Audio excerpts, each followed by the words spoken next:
uba idan ɗanka yana yin wani abu kai masa faɗa. Wannan lelin baban da kuke kallon sa mawaki din nan da kuke ga lelin baba mahaifinsa alkali ne a garin Goza.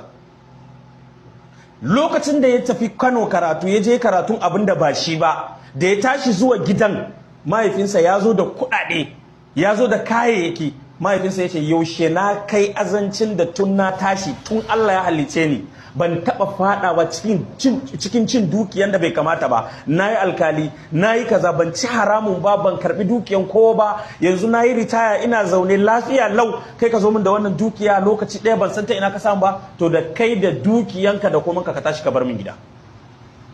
Abin da ya gaya masa, da kai da dukiyanka ka tashi ka bar min gida shine sanadiyan kauransa Kano.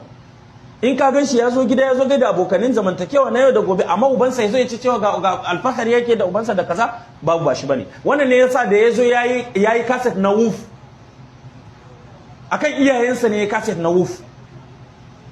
Lilin baba akan iyayensa ne ya kaset na wuf. Wake-waken da ya ta yin a wuf da ababen da aka yi a wuf, abin da ya faru da shi ne kai na baka dama ka je ka kalli wannan kaset ka zo ka bada labari abin da na faɗa. Inda baban shi ya kore shi a gida da sauransu da waye-waye duk gaba ɗaya dalilin da yasa yayi wuf kenan.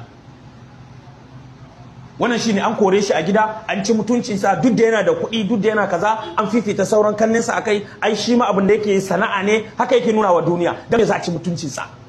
Uban da ya san abin da yana yi, ba za ka zo da dokin kara zuwa cikin gidansa bai tambaye ka ba.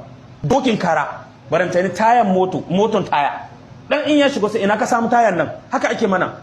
Ina ka samu taya? Sai ce na aboki na karo mayar masa zo ka zauna nan, mayar masa kafin ka shigo gidan nan. Ko ya koma, shine uba. Amma ka samu taya ne, ina samu taya, dama amalanke na ma babu taya, bari a sa masa, an dora wa amalanke. Gobe yaro